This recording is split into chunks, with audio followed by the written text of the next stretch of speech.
Mother Teresa has always been portrayed as an icon of humility and selfless dedication to humanity. Little did the public know that the woman had been suffering in silence for decades while still smiling. Just before her death, she spoke out, only to reveal terrifying secrets. What you are about to watch will send cold shivers down your spine. Sit close as we delve into Mother Teresa's heartbreaking ordeals and terrifying secrets that have shaken the world to its foundation. Chapter 1: Mother Teresa. Mother Teresa, also known as Saint Teresa of Calcutta, was a Catholic nun and missionary who dedicated her life to serving India's poorest of the poor. She founded the Missionaries of Charity in 1950, a religious congregation dedicated to caring for the sick, the hungry, the homeless, and the dying. She and her sisters opened orphanages, hospices, and clinics, providing compassionate care and support to those in need throughout India, Africa, America, and other parts of the world. Her life was marked by charity, love, care, compassion, self-denial, altruism, and fervent devotion to God. She denied herself marriage and all forms of recognition, including the monetary rewards accompanying the Nobel Peace Prize she won in 1979. She directed that the money be donated to care for people in the Missionaries of Charity's orphanages and elderly homes. But was Mother Teresa's life always perfect, both spiritually and physically? Certainly, a woman of global impact and influence was perceived as perfect without any affliction. The devil has always tried to undermine people of good virtue, like Mother Teresa, by afflicting her faith, which has caused people to doubt her faith and works and question if she was flawless, as most of her writings were revealed after her death. Well, it turns out there is more to what we all knew and heard about her. What are the terrifying revelations we just found out about her? Keep watching. Mother Teresa is one of the devoted saints of the past who experienced the dark night of the soul. The dark night of the soul is a spiritual hypothesis that refers to a period of severe inner struggle, doubt, and feelings of spiritual emptiness or separation from God. It is often associated with the Spanish mystic and poet Saint John of the Cross, who wrote about his own experiences of spiritual desolation in his poem The Dark Night. Saint Francis of Assisi, the beloved saint known for his deep love of nature, simplicity, and devotion to God, is said to have experienced his own dark night of the soul. Although historical records do not provide a detailed account of this experience, it is believed that Saint Francis experienced periods of spiritual desolation and inner struggle in his quest for a closer relationship with God. During these dark nights, Saint Francis may have felt abandoned, doubtful, or spiritually dry. He endured these challenges with faith, perseverance, and prayer, ultimately emerging from them with a deeper understanding of God's love and a stronger commitment to his spiritual path. Well, will it be the same with Mother Teresa? Mother Teresa's dark night of the soul refers to a period of spiritual desolation she experienced, during which she felt an extreme sense of spiritual emptiness and doubt in her faith. This inner struggle lasted for decades, during which she continued her humanitarian work despite feeling disconnected from the presence of God. Her perseverance through this profound spiritual trial has made her an enduring symbol of faith and resilience. This period of Mother Teresa's life lasted for decades. It was characterized by internal struggles, hopelessness, and desolation as she grappled with doubts about God's existence, the meaning of her faith, and whether her actions were helping humanity. Her private letters and conversations with her confessors later revealed these inner turmoils and desperation. Mother Teresa died on the 5th of September, 1997. Since then, new information has begun to surface concerning the details of her interior life. This information surprised and even shocked many who had lived close to her for years and thought they knew her well. For it now emerges that, in marked contrast to the shining, external radiance of Mother's presence among us, her inner world, the unseen, hidden places of her mind and heart, were, for many years, and to our great bewilderment, caverns of a seeming emptiness, zones of almost total darkness. No wonder she could exclaim in a letter written once to a priest, "If I ever become a saint, I will surely be one of darkness." This darkness was not an experience of depression or despair. Rather, it was the shadow cast in her soul by the overwhelming light of God's presence. God was utterly present yet utterly hidden. His intimate, purifying love was experienced as a devastating absence and even, on occasion, as a complete abandonment. On the 17th of May, 1964, she described the state of her soul with these astonishing words: to be in love and yet not to love, to live by faith and yet not to believe. To spend myself and yet be in total darkness. And again, some years earlier, on the 28th of February, 1957, she wrote, "There is so much contradiction in my soul. Such deep longing for God, so deep that it is painful, continual suffering, and yet not wanted by God, repulsed, empty, no faith, no love, no zeal, and heaven means nothing. It looks like an empty place yet, this torturing longing for God." Apart from the revelations concerning the night that Mother Teresa endured for so long, one other remarkable secret that has come to light since she died in 1997 is a secret that she tried for years to keep hidden with characteristic modesty. As well as being a woman of enormous practical kindness, Mother Teresa also received a series of mystical visions and expressions. She experienced these graces immediately, or almost immediately, before beginning her work in the slums for the poorest of the poor. Jesus asked her directly and most vividly to change her life utterly and requested that she establish a new religious society or community of nuns. "I want Indian nuns, missionaries of charity, who would be my fire of love amongst the poor, the sick, the dying and the little children." In 1946, Mother Teresa wrote, "In all my prayers and holy communions he is continually asking, 'Wilt thou refuse?'"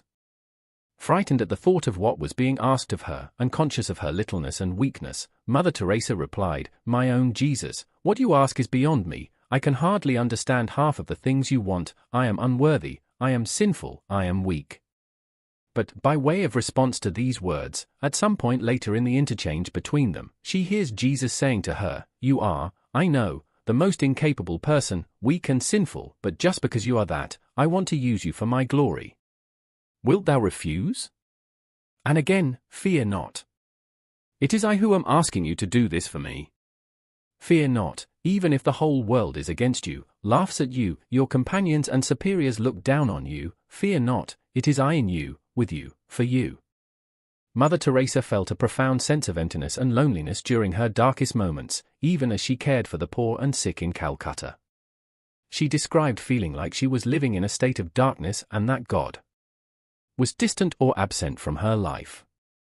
Despite these struggles, Mother Teresa continued with her persistence, work, and relentless trust in God's plan. The reality of being chosen for this particular work, in this particular way, was a matter of continual astonishment to Mother Teresa. She remarked on 3 or 4 occasions, "In this age, more than in any other, God wants to use nothing." Nothing, I discovered, was a word she often liked to use. On another occasion, she declared, "Father Paul, when you discover your nothing, rejoice." Here, as much as the accent of joy, the note of liberation is speaking. What Mother Teresa means by being nothing is in no way connected to the cold imprisonment of self-mistrust or what is now low self-esteem. Mother Teresa says, "People are drawn to God when they see my strong faith." Is this not deceiving people? More than once, in her private writings, Mother Teresa put this question to herself, and with manifest bewilderment. The root cause of her bewilderment was the marked contrast between, on the one hand, the fountain or river of blessing which seemed to pour out, through her, to others from God and, on the other hand, the utter coldness, darkness, and aridity of her interior spirit. On one occasion, Mother Teresa confessed, "When I open my mouth to speak to the sisters and people about God and God's work, it brings them light, joy, and courage.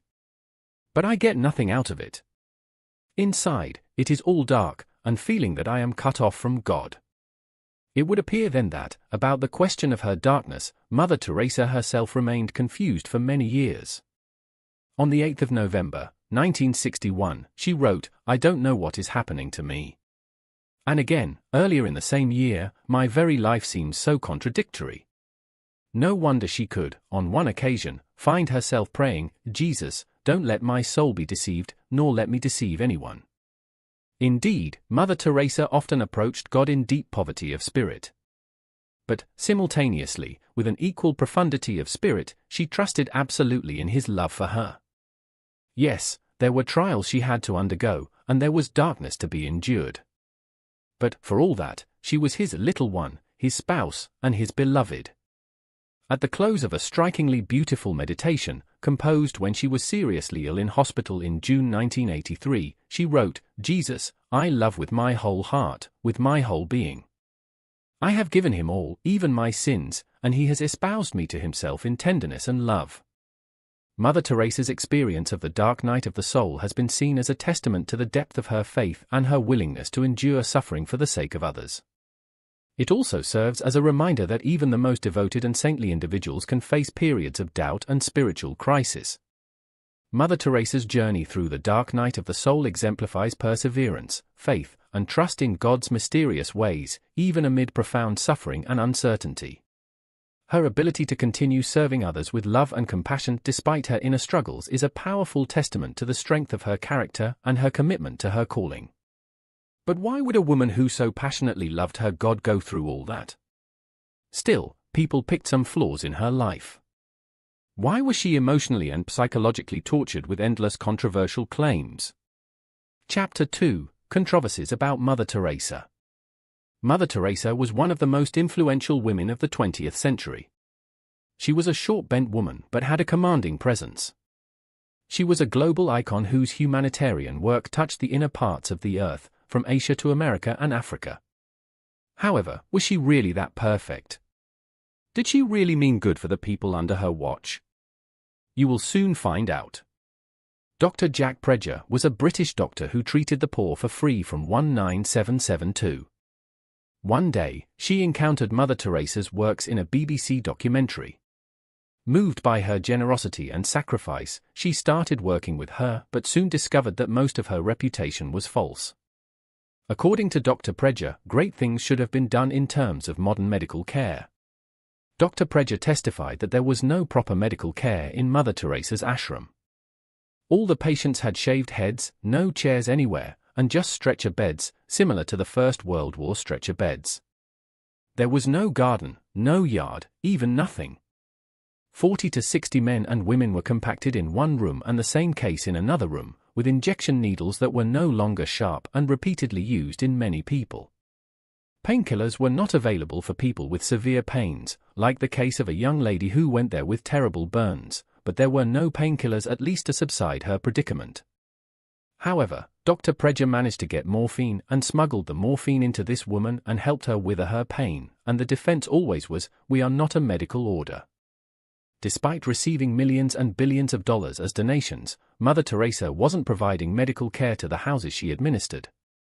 One 15-year-old kid had a very relatively simple kidney complaint that got worse when he didn't receive antibiotics. Consequently, he needed an operation, and she said, "Well, they will not take him to the hospital." I said, "Why?" "All you have to do is get a cab, take him to the nearest hospital, demand that he has treatment, and get him an operation." She says they don't do it. They won't do it. If they do it for one, they must do it for everybody. And I thought, but this kid is 15 years old. Mother Teresa let that 15-year-old kid, who could have possibly survived a simple medical operation, writhe in pain. Mother Teresa had enough money to run a modern hospital for these patients and the poor, but Mother Teresa didn't do that. When people questioned her unconventional ways, she said, "We are not social workers, the work is only a means to put our love for Christ into action." Despite also receiving medical supplies as donations, she never used them. The spiritual mission of Mother Teresa was characterized by pain and suffering. Could this be the effect of the spiritual silence she suffered? Mary Johnson, who formerly worked as a missionary for 20 years, left Mother Teresa's cult and wrote her reasons for leaving this cult in her book. The lives of these nuns in missionaries of charity were filled with manipulation, exploitation, and abuse. Mary Johnson describes a strict regimen of work and prayer, enforced silence, and severe punishments for breaking the rules. Many of the nuns who joined Mother Teresa's order were young and inexperienced, often from poor backgrounds, and vulnerable to manipulation. Mary Johnson's account raises serious questions about the true nature of Mother Teresa's organization and the extent of her involvement in its day-to-day operations. In conclusion, while Mother Teresa's legacy as a symbol of compassion and selflessness endures, these revelations about her private struggles and the controversies surrounding her work serve as a reminder that even the most revered figures are complex and flawed human beings. It is important to critically examine the actions and motivations of historical figures, even those who are widely celebrated, in order to gain a more nuanced understanding of their impact on the world. The controversies surrounding Mother Teresa were quite hard. The nuns were told to live in poverty, and they were sent to beg. At the same time, Mother Teresa had all the money in the world. Nuns were only given 2 sets of saris, a traditional garment in India, and they were not allowed to take baths daily. Moreover, they were prohibited from going out alone, watching television, reading newspapers, or speaking with people outside the ashram. They were not even allowed to meet their own families. All communications with the outside world except that once-a-month home letter were prohibited, including talking with co-workers about anything other than work. It is important to note that these aren't confirmed truths, but controversies from those who worked with graced Mother Teresa. How did Mother Teresa navigate this well of endless controversies? Could any of these claims be true? Keep watching to find out. Chapter 3, Yes to God. As the years of darkness came and went, Mother Teresa slowly began to see them as something different from the dark night of the soul described by John of the Cross and experienced by Teresa de Lisieux. She concluded that it was an essential part of her vocation as a missionary of charity. Even as a teenager in Skopje, Teresa longed to serve the poor. When she became a missionary nun, she spent her Sundays roaming the slums around the Loreto compound, bringing relief to the poor. When she received the call within a call, she dedicated the rest of her life to giving the poor, the sick, the lonely, and the dying the love the world had denied them. Moreover, she voluntarily took on their poverty as her own. Teresa dedicated her life to this work because she believed that Christ demanded it of her. As she often said, when she succored the poor and the sick, she ministered to Christ in his distressing disguise, the Christ who thirsted. So, it was inevitable, given that she shared in the suffering of the people she served, that she eventually discerned her inner poverty as a share in the suffering of Christ himself. She remembered the oath she'd made back in 1942. Never to deny God anything asked of her, and she realized that loyalty to the oath meant embracing God's withdrawal. We must know exactly what is in our yes to God. Yes means I surrender, totally, fully, without any counting the cost. It meant accepting whatever God gave and giving whatever God chose to take away. And for Teresa, it meant accepting the burden of Christ's passion. When she was allowed that insight into the nature of her darkness, she recognized it as an inevitable aspect of the call within a call. She would go so far as to say that she loved the darkness because it was a very, very small part of Jesus' darkness and pain on earth. Mother Teresa wholly focused on her mission of serving the poorest of the poor. Endowed with a kind heart and human empathy, she was, however, never a standoffish person. She possessed, in fact, a very lively sense of humor, and few things pleased her so much as the exuberant joy she witnessed, again and again, in the young women who came to join her congregation to work for the poorest of the poor. About one group of Missionary of Charity's aspiring members, for example, that she visited just before setting out on a train journey in 1966, she wrote, "The Epiphany aspirants, 34 in number, young, healthy, full of zeal, make the house vibrate with laughter. I have had little chance to enjoy their company, but I can hear them even in the train, as my heart and mind are very close to them." In her life, Mother Teresa was always the first to catch a joke in a homily or to see the humor in any given situation.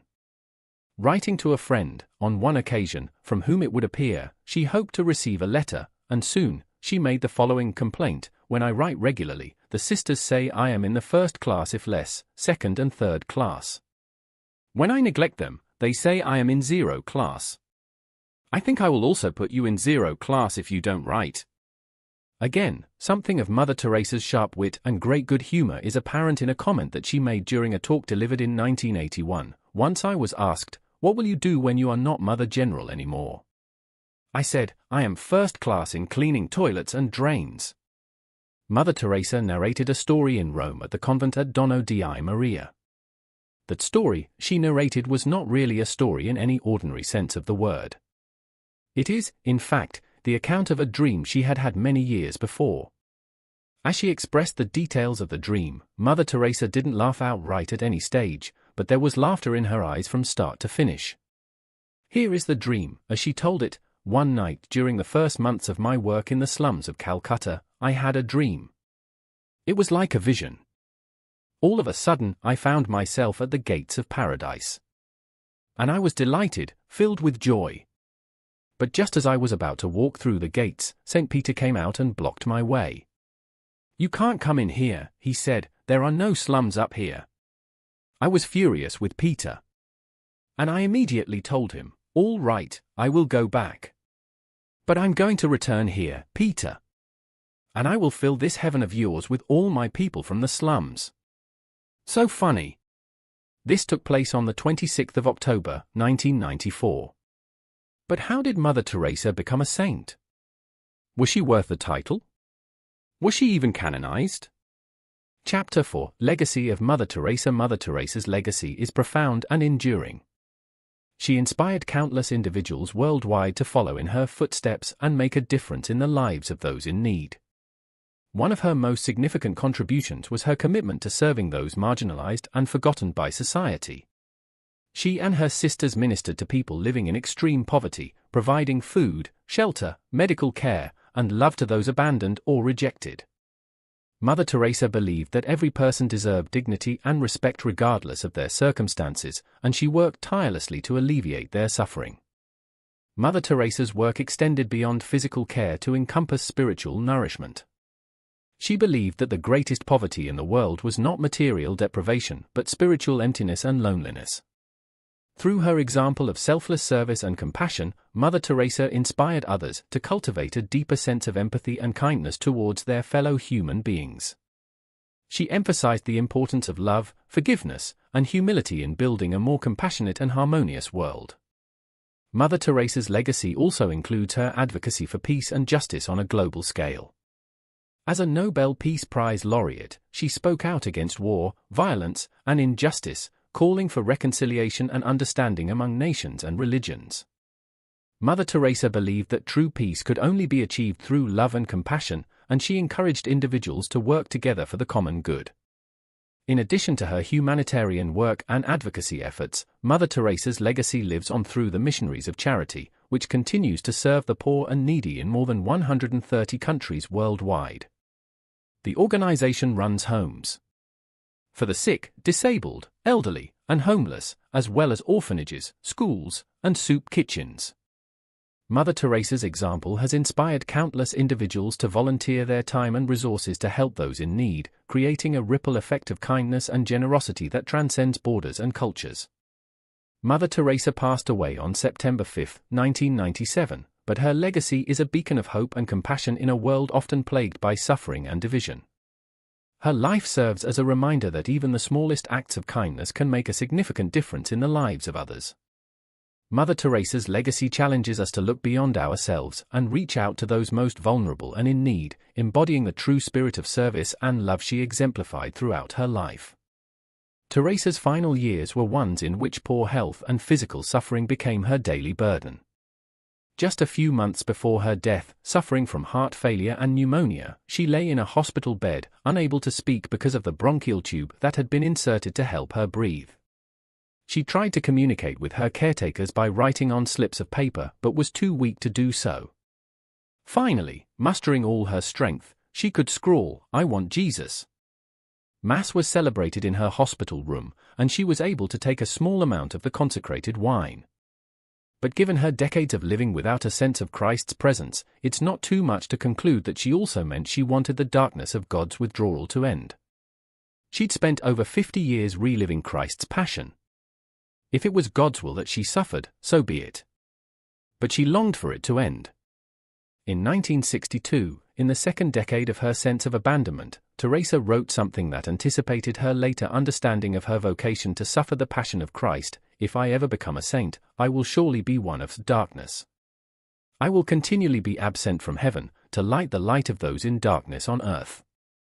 This is an extraordinary thing because it suggests that Mother Teresa was willing to relinquish the joy of heaven for the sake of those of us who also lie awake in the night wondering where God has gone. No one would deny that the diminutive nun who served Christ in his distressing disguise for over 50 years deserved some rest. But Teresa thought otherwise. Her lifelong dedication to serving God in his people was, so far as she was concerned, only an apprenticeship for her real work after she died. Chapter 5: Canonization of Mother Teresa. The canonization of Mother Teresa on September 4, 2016, was a momentous occasion that marked the climax of a long and meticulous process that recognized her extraordinary life of service and devotion to the poor and marginalized. She was born Agnes Gongsha Bohakshu in Skopje, Macedonia, in 1910. Mother Teresa felt a calling to serve others from a young age.